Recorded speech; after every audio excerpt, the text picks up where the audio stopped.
Hello दोस्तों, कैसे आप सब। स्वागत है आपका अपने चैनल चॉक एंड स्लेट में। माई सेल्फ निधि और आज मैं कराने जा रही हूँ हमारे क्लास 9 का first chapter rational and irrational number. तो ये जो चैप्टर है वो आपका बहुत ज्यादा नॉलेज गेनिंग चैप्टर है, तो वीडियो को पूरा देखना ताकि आपका जो बेसिक कंसेप्ट है वो क्लियर हो सके और आपको पढ़ने का मजा तभी आएगा जब आपका कंसेप्ट क्लियर होगा। और हाँ, अगर अभी तक आपने हमारे चैनल को सब्सक्राइब नहीं किया तो चैनल को सब्सक्राइब भी कर दो और बेल आइकन को भी प्रेस कर दो।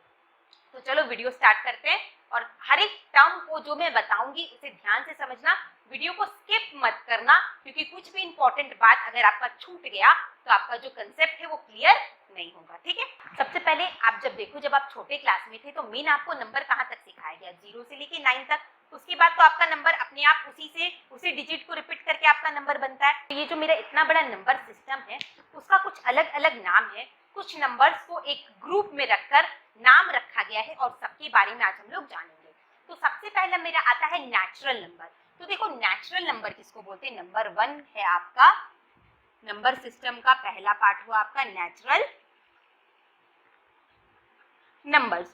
बहुत जगह सेट में ये सब जगह आपका वर्ड यूज कर देता है natural number, whole number, integers, आपको पता ही नहीं होता तो आप कैसे बनाओगे। इसलिए हर एक चीज को डिटेल में बता रही हूँ तो ध्यान से समझना। नेचुरल नंबर्स क्या होते हैं आपके, इसको डिनोट करते हैं हम लोग एन से। ठीक है, तो वो सारा नंबर जिसका यूज आप काउंटिंग के लिए करते हो उसे हम बोलते हैं नेचुरल नंबर। तो काउंटिंग स्टार्ट आपकी होगी 1 से, यानी 1 2 3 4 ऐसा ये चलता रहेगा, सो ऑन। यानी नेचुरल नंबर किसको बोलते हैं, numbers that are used for counting. ऐसा नंबर जिसका यूज काउंटिंग के लिए हो उसे हम बोलते हैं नेचुरल नंबर। यानी n जो है वो जितना भी काउंटिंग के लिए नंबर यूज होता है उसका सेट है। तो इसका वैल्यू क्या होगा, 1 2 3 और ये आपका ऐसे चलते रहेगा। समझ में आया नेचुरल नंबर क्या होता है, नंबर जिसका यूज आप किसके लिए करते हो, काउंटिंग के लिए करते हो। क्लियर। अब नेक्स्ट आता है होल नंबर। नंबर 2 आया आपका होल नंबर। होल नंबर किसको बोलते हैं, तो देखो जो मेरा नेचुरल नंबर था 1 से लेके ये आपका चल रहा था, उसमें मैंने एक उस नेचुरल नंबर के फैमिली में मैंने एक और मेंबर को ऐड कर दिया और वो मेंबर था मेरा 0। पहले नेचुरल नंबर का एक छोटा सा फैमिली था, उसमें एक और नंबर डाल दिया 0। तो अब उस फैमिली में मेंबर बढ़ गया और उसका एक नया नाम पड़ा, क्या नाम पड़ा, होल नंबर। यानी होल नंबर किसको बोलोगे, all natural number together with 0। सारा नेचुरल नंबर के साथ अगर आपका 0 भी आ जाता है तो उसको आप बोलोगे होल नंबर। यानी 0 1 2 3 और ये आपका ऐसे ऐसे चलते रहेगा।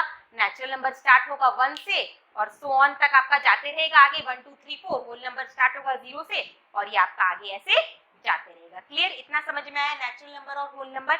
अच्छा, यहाँ से देखो एक और बेसिक बात आप देखो, अगर मैं आपसे बोलूं all natural numbers are whole number, सारा नेचुरल नंबर होल नंबर होता है, हाँ कि ना, होगा। क्योंकि देखो जितना भी नेचुरल नंबर है ये आपका नेचुरल नंबर जो है वो होल नंबर के अंदर आता है। नेचुरल नंबर किस में बिलोंग करता है, होल नंबर में बिलोंग करता है। सारा का सारा नेचुरल नंबर होल नंबर में आता है। यानी आप बोल सकते हो कि नेचुरल नंबर होल नंबर का सबसेट है, उसके अंदर आता है। पर all whole number is not necessary a natural number, पर सारा होल नंबर नेचुरल नंबर हो ये जरूरी नहीं है। कैसे नहीं है, तो 1 आप अगर 1 लोगे तो 1 आपका नेचुरल नंबर है, बट 0 अगर मैं पूछूं 0 नेचुरल नंबर है तो 0 नेचुरल नंबर नहीं है। मतलब हम क्या बोल सकते हैं कि जो नेचुरल नंबर है वो होल नंबर के अंदर आता है। क्लियर, नेचुरल नंबर था, अब उसकी फैमिली में एक सदस्य बढ़ गया तो वो बन गया होल नंबर। क्लियर, यहाँ तक समझ में आया नेचुरल नंबर और होल नंबर। अब थर्ड होता है मेरा इंटीजर्स। थर्ड आया आपका इंटीजर्स।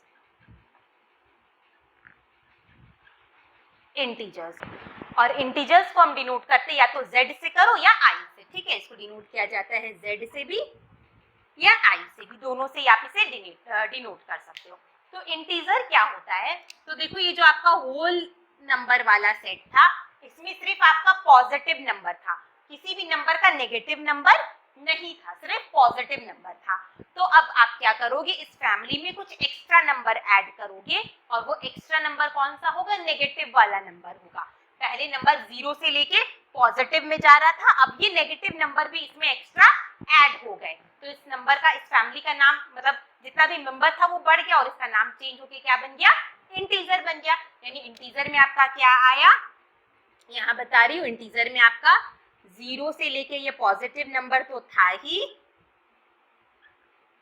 एक्स्ट्रा इसमें नेगेटिव भी आ गया, -1, -2, -3, और ये इधर इधर पॉजिटिव में आपका नंबर बढ़ते जा रहा है, इधर नेगेटिव में बढ़ते जा रहा है। मतलब क्लियर, समझ में आया क्या किया मैंने? पहले नेचुरल नंबर था, उसकी फैमिली में एक्स्ट्रा मेंबर आया 0, तो वो बन गया होल नंबर। अब उसमें एक्स्ट्रा नंबर्स ऐड हुए नेगेटिव वाले, तो वो बन गया इंटीजर। क्लियर? अब नेक्स्ट आता है आपका रैशनल नंबर। रैशनल नंबर क्या होता है?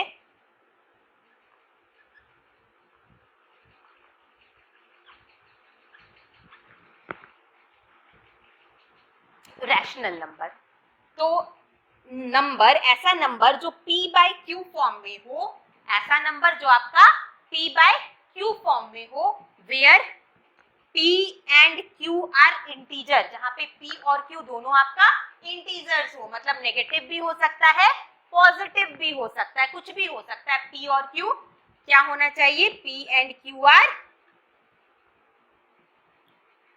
Integers and Q not is equal to 0। Q सब हो जाएगा बट Q 0 नहीं होना चाहिए, ऐसे नंबर को हम बोलेंगे रैशनल नंबर। क्या बोला मैंने? ऐसा नंबर जो P बाय Q के फॉर्म में हो, मतलब एक न्यूमरेटर एक डिनोमिनेटर फ्रैक्शन के फॉर्म में हो, जहां पे P और Q दोनों इंटीजर्स हो बट Q का वैल्यू 0 नहीं होना चाहिए, ऐसे नंबर्स को हम क्या बोलेंगे, रैशनल नंबर। एग्जाम्पल की बात करो तो -1 बाय -2 दोनों नेगेटिव ले लिया, ये आपका एक इंटीजर बोली रैशनल नंबर है। 3 बाय -2 ये आपका एक रैशनल नंबर है। -4 बाय 6 ये आपका एक रैशनल नंबर है, दोनों पॉजिटिव ले लो। 8 बाय 10 ये सब आपका किसका एग्जाम्पल है, रैशनल नंबर का एग्जाम्पल है। क्लियर? यहाँ तक समझ में आया? अच्छा, अगर मैं बोलूं 2, तो ये आपका रैशनल नंबर है कि नहीं है? तो ये भी आपका रैशनल नंबर है, इसके नीचे कुछ नहीं है, मतलब बाय में 1 लिख दो, तो ये भी आपका एक रैशनल नंबर ही है। क्लियर हुआ यहाँ तक? अब देखो इक्विवेलेंट रैशनल नंबर किसको बोलते हैं, एक और बात समझ लो, इक्विवेलेंट रैशनल नंबर।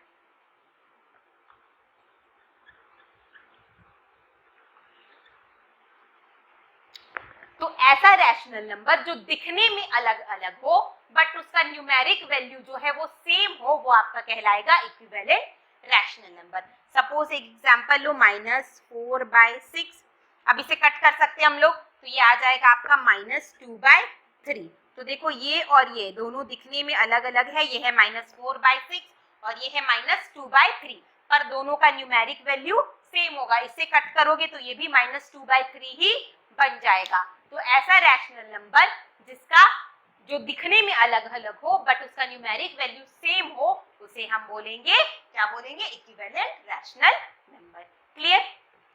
तो देखो सबसे पहले मेरा छोटा फैमिली था नेचुरल नंबर का, उसमें मेंबर ऐड हुआ तो वो बना होल नंबर, यानी नेचुरल नंबर, उससे बड़ा बना आपका होल नंबर, फिर होल नंबर में हमने और फैमिली को और मेंबर को ऐड कर दिया तो बना आपका इंटीजर, फिर इंटीजर में और ऐड हुआ आपका तो वो बना रैशनल नंबर। रैशनल नंबर को आप Q से डिनोट करते हैं। किसे डिनोट करते हैं हम? Q से। यहाँ मैंने लिखा नहीं, रैशनल नंबर को हम लोग किसे डिनोट करते हैं? Q से। तो आपका सबका सिंबल भी आपको पता होना चाहिए, बहुत बार खाली सिंबल दे देगा, पूरा रैशनल नंबर लिखा हुआ नहीं रहेगा। क्लियर? तो देखो अब जो मेन बात मैं बताने जा रही हूँ, इस तरह से आपका आ सकता है। तो देखो सारा नेचुरल नंबर किसके अंदर आया? होल नंबर के अंदर, क्योंकि होल नंबर जो है वो बड़ा है और उससे छोटा होल नंबर का सबसेट है आपका नेचुरल नंबर। नेचुरल नंबर किसके अंदर आया? होल नंबर के अंदर। अब होल नंबर किसके अंदर आया? इंटीजर्स के अंदर। नेचुरल नंबर और होल नंबर दोनों ही आपका किसके अंदर आया? इंटीजर्स के अंदर। नेचुरल नंबर, होल नंबर और इंटीजर तीनों ही किसके अंदर आया? रैशनल नंबर के अंदर। मतलब रैशनल नंबर जो है वो सबसे बड़ा आपका सेट हुआ। क्लियर? तो इस तरह से आप बोल सकते हो कि all integers are rational number, सारा इंटीजर रैशनल नंबर होगा। जैसे अगर मैं बोलूं 5, खाली 5 लिखा है, ये आपका एक इंटीजर है, और अगर आपसे पूछा जाए क्या ये रैशनल नंबर है, तो ये रैशनल नंबर है। इसे आप कैसे लिख सकते हो, 5/1। तो सारा इंटीजर आपका रैशनल नंबर है। अगर पूछा जाए 0 एक इंटीजर है, या होल नंबर भी बोल सकते हो, ये एक होल नंबर है और आपसे पूछा जाए क्या ये रैशनल नंबर है, तो हाँ ये रैशनल नंबर है, इसे आप 0/1 लिख सकते हो। क्लियर? तो सारा इंटीजर रैशनल नंबर होता है, बट सारा रैशनल नंबर इंटीजर्स नहीं होता। जैसे अगर मैं पूछूं कि ये आपका इंटीजर है, तो नहीं, ये आपका इंटीजर नहीं कहलाएगा। क्लियर हुआ? यहाँ तक बात समझ में आया? क्या क्या सिखाया हमने और क्या क्या प्रॉपर्टी समझी? मतलब आपका नेचुरल नंबर किसके अंदर आएगा, होल नंबर के अंदर, होल नंबर आएगा आपका इंटीजर्स के अंदर, और इंटीजर्स आएगा आपका रैशनल नंबर के अंदर। क्लियर हुआ? यहाँ तक नंबर का जो लॉजिक था वो समझ में आया? अब हम लोग जानेंगे कि रैशनल नंबर की प्रॉपर्टीज क्या होती है। तो अब हम लोग जानेंगे प्रॉपर्टी, रैशनल नंबर की प्रॉपर्टी क्या क्या होती है। आप सोच रहे होगे कि आप इतना कुछ क्यों बता रहे हो, डायरेक्ट एक्सरसाइज स्टार्ट करते हैं। तो देखो, एक्सरसाइज बना के सम सॉल्व करके आप नंबर ला सकते हो, पर आपका कंसेप्ट कभी नहीं बनेगा। और आप चाहते हैं कि आपको भी पढ़ने में मजा आए, जैसा कि गेम खेलने में मजा आता है, तो भैया आपको कंसेप्ट तो क्लियर करना ही पड़ेगा, है ना। तो देखो, प्रॉपर्टीज मैंने यहाँ पे लिख दिया है, आप इसका स्क्रीनशॉट ले लो या फिर नोट डाउन कर लो, ये बहुत ही ज्यादा इंपॉर्टेंट है। कभी मतलब एमसीक्यू टाइप के जो क्वेश्चन है उसमें ये आपका पूछा जा सकता है। तो पहला प्रॉपर्टी क्या है, द सम ऑफ 2 और more rational number is always rational number. 2 या 2 से ज्यादा रैशनल नंबर को प्लस करोगे तो वो जो आंसर आएगा वो हमेशा कैसा नंबर होगा, रैशनल नंबर होगा। क्लियर? करके भी देख सकते हो आप, 1/2, 1/4 और -3/2 कुछ भी ले लो और उसे प्लस करके देख लो। आगे आपको बोल रहा है the difference of 2 rational number is a rational number. 2 rational number का डिफरेंस भी क्या होगा, हमेशा रैशनल नंबर ही होगा। नंबर 3 देखो, और भी प्रॉपर्टी है, ये एक बार में आपका बोर्ड में कंप्लीट आ नहीं रहा था इसलिए मैंने हाफ लिखा है अभी, उसके बाद आगे और बताऊंगी। नंबर 3 देखो, the product of 2 rational numbers is always rational number.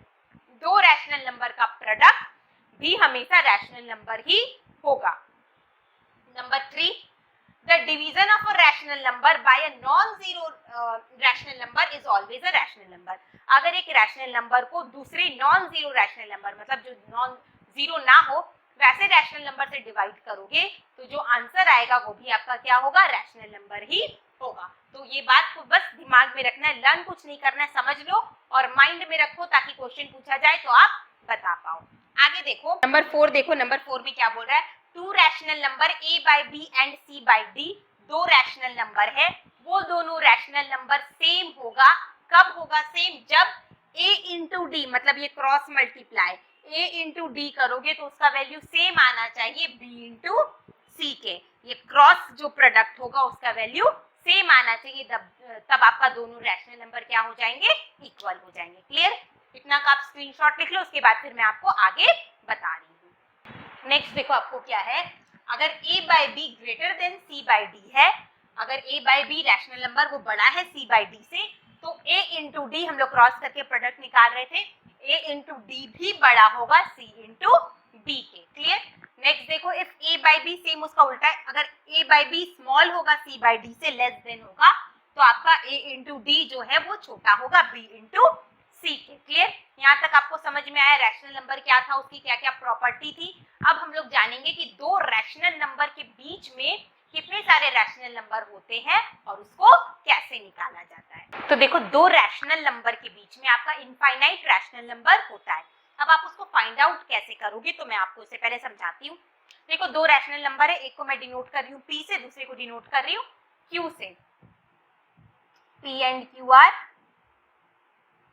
2 rational number. ठीक है, P और Q आपका 2 रैशनल नंबर है, तो उसके बीच का पहला रैशनल नंबर होगा आपका P plus Q divided by 2। ऐसे कर लो, ये P है और ये Q है, तो इसके बीच का पहला रैशनल नंबर होगा P plus Q divided by 2। ये तो पहला आ गया। अब आपको इससे ज्यादा निकालना है, कैसे निकालोगे, इसे डिनोट करो A से। ठीक है, अब आपको और दूसरा रैशनल नंबर निकालना है, तो आप क्या करोगे, तो देखो ये P और Q के बीच में आया आपका A, अब आप p और a के बीच में निकाल सकते हो, तो p और a के बीच में निकालने के लिए क्या करना पड़ेगा, p plus a divided by 2, इसे c से डिनोट कर लो, ठीक है। उसी तरीके से आप a और q के बीच में निकाल सकते हो, a plus q divided by 2 कर लो, इसे हम डिनोट कर सकते हैं d से, ठीक है। p और q के बीच में आया a, p और a के बीच में आया c, q और a के बीच में आया d। अब आपको आगे निकालना है, तो आप क्या कर सकते हो, आप p और c के बीच में निकाल सकते हो, p plus c divided by 2। आप c और q के बीच में निकाल सकते हो, आप c और d के बीच में निकाल सकते हो, c और a के बीच में निकाल सकते हो। इस मेथड को यूज करके आप इनफाइनाइट रैशनल नंबर निकाल सकते हो। इसे मैं एक एग्जांपल से बता रही हूँ। सपोज आपको बोला है find 4 natural number between 1 and 2, 1 और 2 के बीच में आपको निकालना है, फाइंड 4 ही पकड़ो, 4 रैशनल नंबर्स बिटवीन 1 एंड 2, 1 और 2 के बीच में आपको 4 रैशनल नंबर निकालना है। तो देखो कैसे निकालेंगे, तो पहला हो जाएगा आपका 1 प्लस 2 डिवाइडेड बाय 2, यानी 3 बाय 2। अब देखो आपका इनफाइनाइट रैशनल नंबर आ सकता है, तो आपका आंसर भी सबका अलग अलग हो जाएगा। जरूरी नहीं है आपका जो आंसर आया दूसरा का भी वही सेम आंसर आए, पर आपका आंसर को सही माना जाएगा कब, जब जो आपका आंसर आया है वो छोटे वाले रैशनल नंबर से बड़ा होना चाहिए और बड़े वाले रैशनल नंबर से छोटा होना चाहिए। मतलब मेरा जो आंसर आएगा अगर वो 1 से बड़ा है और 2 से छोटा है, मतलब मेरा आंसर राइट है। क्लियर? जरूरी नहीं कि आपका आंसर बुक के आंसर से मैच करे, क्योंकि आपने जो 4 रैशनल नंबर लिया है बुक में भी वही 4 हो, जरूरी नहीं है। बट आपका आंसर आप सही है कि नहीं आप ऐसे चेक कर सकते हो। क्लियर हो गया? अब आप क्या कर सकते हो, आप 1 और 3/2 के बीच में निकालो, यानी 1 प्लस 3/2 डिवाइडेड बाय 2, तो ये हो जाएगा आपका 5/2, और यहाँ पे आपका 1/2, यानी ये हो गया 5/4। ये भी देखो आपका 1 से बड़ा है और 2 से छोटा है। अब आप क्या कर सकते हो, 2 और 3/2 के बीच में निकाल सकते हो, 2 प्लस 3/2 डिवाइडेड बाय 2, तो ये आया आपका 4 प्लस 3 यानी कि 7/2 इंटू 1/2 यानी 7/4। ये भी देखो आपका 1 से बड़ा है और 2 से छोटा है। अब आप 1 और 5/4 के बीच में निकाल सकते हो, 2 5/4 के बीच में निकाल सकते हो, 1 और 7/4, बहुत सारा ऑप्शन है। 1 और 5/4 ले लो, 1 प्लस 5/4 डिवाइडेड बाय 2, तो ये हो गया 4 और 5 9/4 इंटू 1/2 यानी 9/8। ये भी आपका देखो 1 से बड़ा है और 2 से छोटा है। ठीक है, इस मेथड को यूज करके आप जितना भी आपको रैशनल नंबर बोला है आप इजिली निकाल सकते हो। एक और तरीका है, वो देखो कैसे होता है। आपको 2 रैशनल नंबर गिवन है, ठीक है, एक x और एक y। एक को मैं x से डिनोट कर रही हूँ, एक y से, और x and y are 2 rational numbers. ठीक है, x और y आपका 2 रैशनल नंबर है, जहां पे y आपका x से बड़ा है, y ग्रेटर देन है x के। ठीक है, आपको बोला है इसके बीच में n रैशनल नंबर निकालो, तो आप कैसे करोगे, फाइंड n का वैल्यू कुछ भी हो सकता है, 2 3 4, n rational number between x and y, x और y के बीच में n रैशनल नंबर आपको निकालना है। तो आप कैसे निकालोगे, तो जो आपका आंसर आएगा वो ऐसा होगा, x plus d, x plus 2d, सारा rational number x plus 3d, last होगा आपका x प्लस nd, जहां पे d है आपका, d इज इक्वल टू है आपका y, बड़ा रैशनल नंबर y है, y minus x divided by n plus 1। n है आपका नंबर ऑफ रैशनल नंबर, जितना नंबर आपका पूछा है, n क्या है, नंबर ऑफ रैशनल नंबर्स।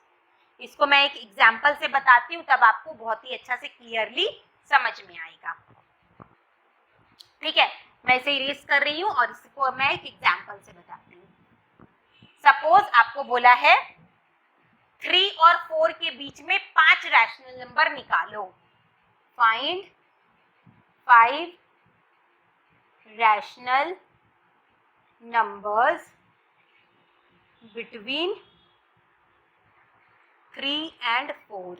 3 और 4 के बीच में 5 रैशनल नंबर निकालो, यानी n का वैल्यू हो गया आपका 5। तो सबसे पहले आपको d निकालना है, क्योंकि d को ही तो आप छोटा रैशनल नंबर को मैंने x से डिनोट किया था, बड़े रैशनल नंबर को y से डिनोट किया था, और x में हम d फिर 2d 3d ऐसे प्लस करके रैशनल नंबर निकालते जा रहे थे। तो सबसे पहले d निकालो। d क्या था? y minus x by n plus 1। y मतलब बड़ा वाला rational number 4 minus 3 by n plus 1। n है आपका 5, 5 प्लस 1 यानी ये आएगा आपका 1/6। क्लियर? अब आपको निकालना है तो पहला रैशनल नंबर हो जाएगा 3 प्लस 1/6, दूसरा हो जाएगा 3 प्लस 2/6, तीसरा हो जाएगा 3 प्लस 3/6, फिर हो जाएगा आपका 3 प्लस 4/6, 3 प्लस 5/6। तो ये हो गया आपका 3 1/6, 3 2/6, इसको कट भी कर सकते हो तो 1/3 ले लो, 3 1/2, 3 2/3 और 3 5/6। इसे सॉल्व करो, 3 6 18, 1 19/6। आप देखो ये आपका 3 से बड़ा है और 4 से छोटा है। 3 3 9 1 10/3। तो ये भी देखो आपका 3 से बड़ा है और 4 से छोटा है। 3 2 6 1 7/2, 3 से बड़ा है और 4 से छोटा है। 3 3 9 10 11/3, 3 से बड़ा है और 4 से छोटा है। 3 6 18, 18 और 5 19 20 21 22 23, 23/6। तो देखो ये आपका 3 से बड़ा है और 4 से छोटा है। क्लियर? समझ में आया? अब मैं इसे एक फ्रैक्शन वाला नंबर लेके आपको समझाती हूँ। देखो अब आपका नेक्स्ट क्वेश्चन है, फाइंड 3 रैशनल नंबर। सपोज 3 निकालो। Find 3 rational number between 3/5 and 2/3। ठीक है? 3/5 और 2/3 के बीच में आपको 5 रैशनल नंबर, 5 दिया मैंने, 3 रैशनल नंबर निकाला। कितना भी दे सकता है, आप उसको उसी मेथड से निकालोगे। तो सबसे पहले मैंने क्या बोला था कि आपको एक जो छोटा वाला है उसको x पकड़ लो, बड़े वाले को y पकड़ लो, और रैशनल नंबर निकालने के लिए x plus D, x plus 2d, x plus 3d करना है। तो पहले आपको देखना है कि दोनों रैशनल नंबर में छोटा कौन है। तो क्या करेंगे, कैसे चेक करते? Cross multiply. 3 3 9, ये इस तरफ लिखाएगा, और 5 2 10। बड़ा कौन सा आया? 10, मतलब बड़ा है आपका 2/3। ठीक है, तो d निकालो। d क्या था? y minus x by n plus 1। कितना है? आपको 3 रैशनल नंबर निकालना। 3 प्लस 1 हो गया आपका 4। चलो अब इसको करो। ये हो गया 5 3 15 और माइनस करो, 3 5 15, 5 2 10, 5 3 15, 3 3 9/4, यानी ये आया आपका 1/60। 1/60 आया। अब आपको बस प्लस करते जाना है। तो पहला रैशनल नंबर हो जाएगा 3/5 प्लस 1/60, 60।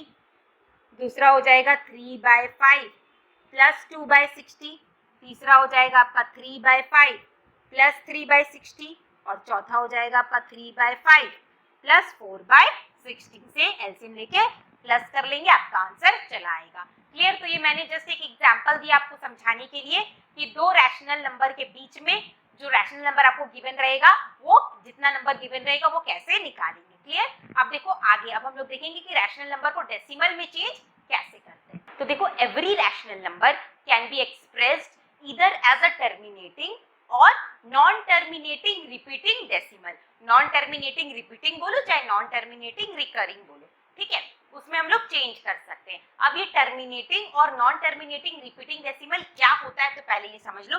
अच्छा, आप सिर्फ नॉन टर्मिनेटिंग नहीं बोल सकते, आपको non terminating repeating word use करना जरूरी है, क्योंकि इससे आपको रैशनल और इरैशनल नंबर में डिफरेंस समझ में आएगा, जो अभी मैं आगे बताऊंगी। पहले इतना जान लो। तो क्या बोला मैंने कि हर एक रैशनल नंबर को आप डेसिमल में चेंज कर सकते हो, और वो डेसिमल दो टाइप का होगा, या तो आप उसे टर्मिनेटिंग डेसिमल में चेंज कर सकते हो या फिर आप उसे नॉन टर्मिनेटिंग रिपीटिंग डेसिमल में चेंज कर सकते हो। आप समझना है कि टर्मिनेटिंग और नॉन टर्मिनेटिंग रिपीटिंग डेसिमल क्या होता है। तो पहला देखो टर्मिनेटिंग डेसिमल, टर्मिनेटिंग डेसिमल। तो टर्मिनेटिंग डेसिमल क्या होता है? If the decimal representation of an rational number comes to an end, किसी भी रैशनल नंबर का जो डेसिमल रिप्रेजेंटेशन है वो एंड में आ जाए, खत्म हो जाए, मतलब उसका एक एग्जैक्ट वैल्यू मिल जाए, उसे हम लोग बोलेंगे टर्मिनेटिंग डेसिमल। एक वैल्यू में जाके वो एक पॉइंट में जाके रुक जाए तो उसे हम लोग बोलेंगे टर्मिनेटिंग डेसिमल।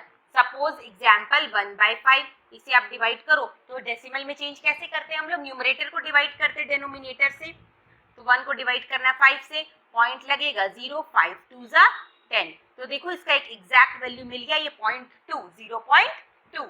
दूसरा करके देख लो, ले लो आप 7/8। चलो इसे डिवाइड करते हैं, 8 से डिवाइड करो 7 को, पॉइंट लगा 0, 8 8 जा 64, ये आया 6, फिर 0, फिर ये हो गया आपका 8 7 जा 56, ये आया 4, फिर 0, 8 5 जा 40। तो देखो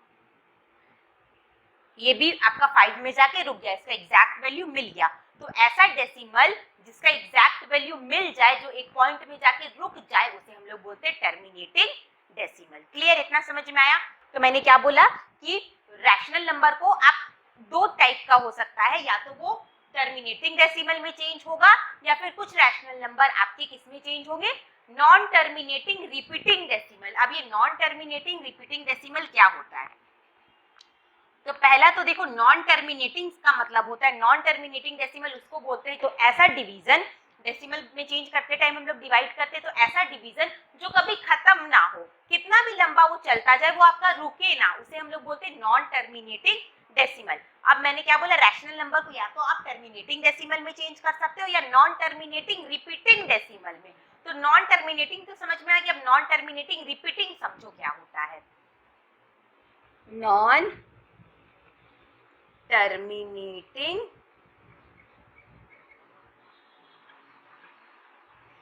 रिपीटिंग भी बोल सकते हो या फिर रिकरिंग डेसिमल भी बोल सकते हो। क्लियर? वो क्या होता है?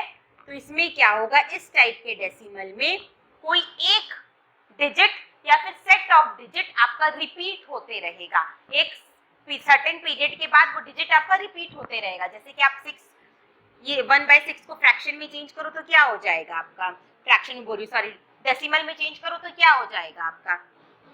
पॉइंट लगा, यहाँ आया आपका 0, 6 1 जा 6, फिर आया ये आपका 4, फिर 0 लगाओ, 6 6 जा 36, फिर 4 आया, फिर 6 6 जा 36, और ये आपका 6 6 6 6 ऐसे चलता ही रहेगा। मतलब ये क्या आया आपका? 0.1666। तो इसमें कौन सा डिजिट रिपीट हो रहा है? 6 डिजिट रिपीट हो रहा है, 1 रिपीट नहीं हो रहा है, 6 रिपीट हो रहा है। तो आप इसे ऐसे लिख सकते हो 0.1 और 6 के ऊपर में बार, जो डिजिट रिपीट होता है उसके ऊपर में हम क्या लगा देते हैं? बार। क्लियर हुआ? तो क्या बोला मैंने? नॉन टर्मिनेटिंग रिपीटिंग डेसिमल, मतलब जिसमें एक डिजिट या एक से ज्यादा डिजिट, सेट ऑफ डिजिट आपका रिपीट हो, वैसे डेसिमल में आप उसे चेंज कर सकते हैं। यानी रैशनल नंबर का दो और प्रॉपर्टी हमको चेंज पता चला, क्या? कि every rational number can either expressed as a terminating decimal और non terminating recurring decimal. Clear? और आपका जो डिजिट रिपीट होता है उसे हम लोग बोलते हैं period of non terminating repeating decimal, यानी इसका पीरियड हो गया आपका 6। क्लियर? एक दो और एग्जांपल देके चेक कर लो आप। 2/3 करो तो देखो 3 से डिवाइड करो 2 को, पॉइंट लगाओगे 0, 3 6 जा 18, फिर ये 2 आएगा, फिर 6 टाइम्स में 18, ये आपका ऐसे ही 6 6 6 6 चलता जाएगा। क्लियर? वो कभी खत्म नहीं होगा। समझ में आया क्या था? तो अभी हमने जाना नॉन टर्मिनेटिंग रिपीटिंग डेसिमल के बारे में। जब हम लोग आगे, अभी तो हम लोग रैशनल नंबर कर रहे हैं, इसके अगले वीडियो में जब हम लोग इरैशनल नंबर करेंगे तब हम लोग सीखेंगे non terminating non repeating decimal के बारे में। क्लियर? इसीलिए मैंने बार बार बोला कि नॉन टर्मिनेटिंग सिर्फ मत बोलना, नॉन टर्मिनेटिंग रिपीटिंग वर्ड बोलना। क्लियर? तो ये आपको समझ में आ गया कि टर्मिनेटिंग डेसिमल और नॉन टर्मिनेटिंग रिपीटिंग डेसिमल क्या होता है। पर कुछ ऐसा आपके पास सिंपल रूल है जिससे आप लोग बिना इसे तो आपको डिवाइड करना पड़ा तब आप बता पाओगे। जैसे मैं खाली आपको लिख दूंगी कि बताओ 2/5 ये टर्मिनेटिंग है या टर्मिनेटिंग डेसिमल है या नहीं है, तो आप बिना डिवाइड किए तो बता नहीं पाओगे। अगर डिवाइड करोगे इसका एग्जैक्ट वैल्यू आएगा तब आप बोलोगे कि ये टर्मिनेटिंग डेसिमल है, एग्जैक्ट वैल्यू नहीं आएगा तब आप बोलोगे कि ये टर्मिनेटिंग डेसिमल नहीं है। बट विदाउट डिवीजन हम बता सकते हैं कि जो गिवन रैशनल नंबर है, जो गिवन फ्रैक्शन मुझे दिया हुआ है, वो टर्मिनेटिंग डेसिमल होगा कि नहीं होगा। वो कैसे करेंगे तो आप ध्यान से समझना। का क्या रूल है कि जो आपका फ्रैक्शन गिवन है उसका denominator, if the denominator of a given fraction can be expressed as 2 to the power m into 5 to the power n form। ध्यान से समझना, जो आपको गिवन रैशनल नंबर है उसका जो डेनोमिनेटर है, जैसे सपोज यहाँ पे मैंने एक रैशनल नंबर लिया है 2/32। क्लियर? 3/32 कर लो, 3/32। तो इसका डेनोमिनेटर क्या है? 32। इसे किस फॉर्म में अगर आप एक्सप्रेस कर पाओ, 2 to the power m into 5 to the power n के फॉर्म में, जहां पे m और n आपका होल नंबर होना चाहिए। तब उस तरह के अगर डेनोमिनेटर आपका इस फॉर्म में रिप्रेजेंट होगा तब वो जो उसका डेसिमल आएगा वो टर्मिनेटिंग होगा, अदरवाइज वो टर्मिनेटिंग नहीं होगा। मतलब आपको क्या करना है, इसका फैक्टर निकालना है, प्राइम फैक्टराइजेशन करना है। ये कितने टाइम्स में जाएगा? 16, फिर 2 से करोगे 8, फिर 2 से करोगे 4, फिर 2 से करोगे 2, फिर 2 से करोगे 1 की कितना आया? 1 2 3 4 5, मतलब 2 to the power 5, यानी 32 को आप क्या लिख सकते हो? 2 to the power 5। और 5 तो है नहीं यहाँ पे, तो आप इसकी जगह क्या लिख सकते हो? 5 to the power 0 लिख सकते हैं हम लोग। क्यों? क्योंकि anything to the power 0 is equal to होता है 1, जो हमने सीखा है, पहले ही किया है। यानी ये आपका 2 to the power m into 5 to the power n की फॉर्म में एक्सप्रेस हो गया, यानी ये जो डेसिमल आएगा वो टर्मिनेटिंग डेसिमल होगा। आप इसको चेक भी कर सकते हो, करके देख लो।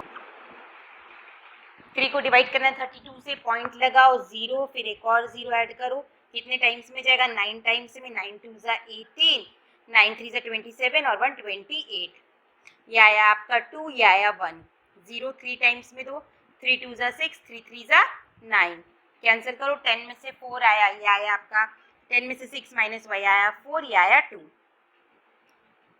7 टाइम्स में, 7 2 ज़ा 14, 7 3 ज़ा 21 और 22, ये आया आपका 6, ये आया 1। अब देखो ये 5 टाइम्स में आपका कैंसिल हो जाएगा, तो ये आया ना टर्मिनेटिंग, ये आपका 5 में जाके रुक गया, एग्जैक्ट वैल्यू मिल गया।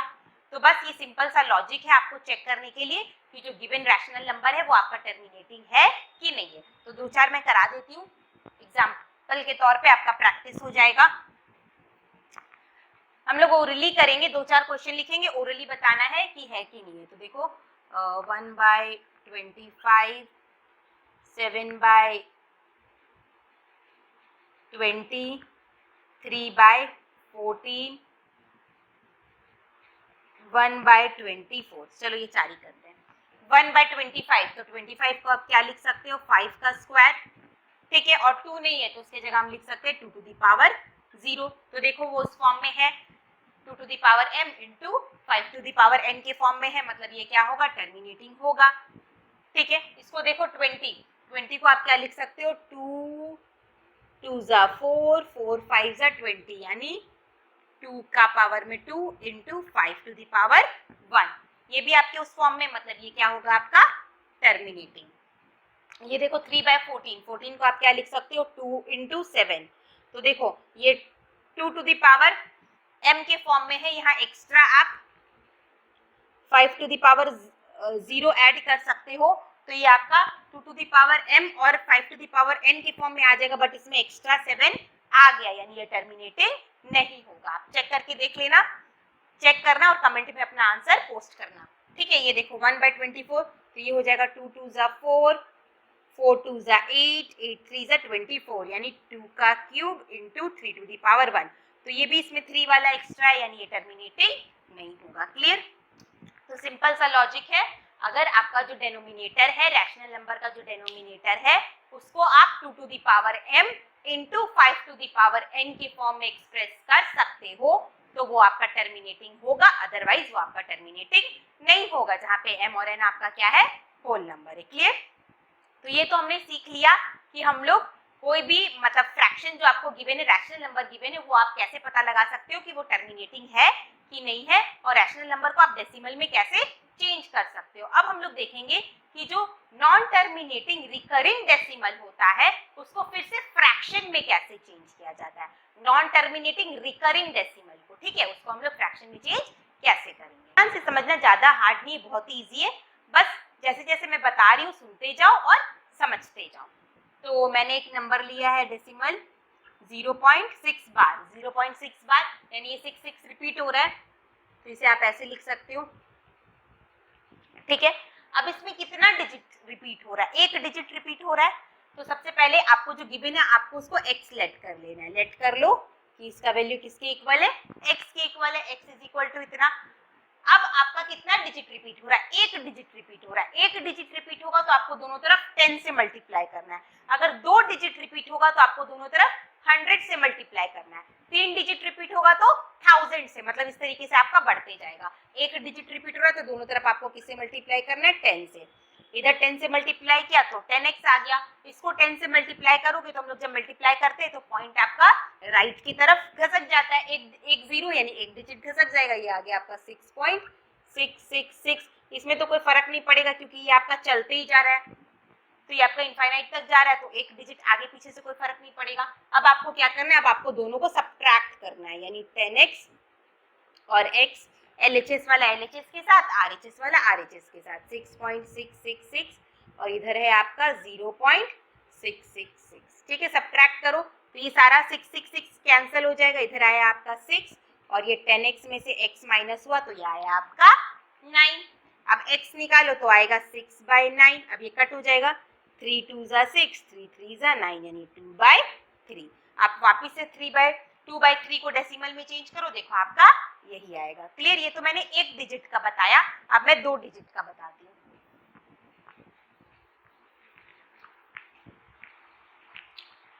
0.23 बार, ठीक है, इसको अब हमें फिर से फ्रैक्शन में चेंज करना है, तो इसे आप क्या लिख सकते हो, 0.232323 आपका ऐसे चलते रहेगा।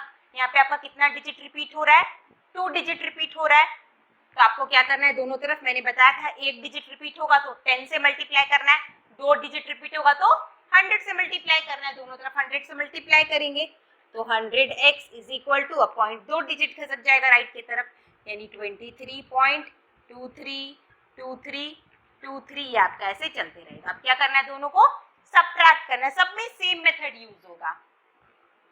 100x इज इक्वल टू ये था आपका 23.2323 आपका चलते जा रहा है, यहाँ पे है x इज इक्वल टू 0.2323 आपका चलते जा रहा है, ये सारा 2323 कैंसिल हो गया, यहाँ पे बचा आपका 23 और यहाँ पे आपका बचा 99x, x निकालो तो ये आ जाएगा आपका 23 डिवाइडेड बाय 99।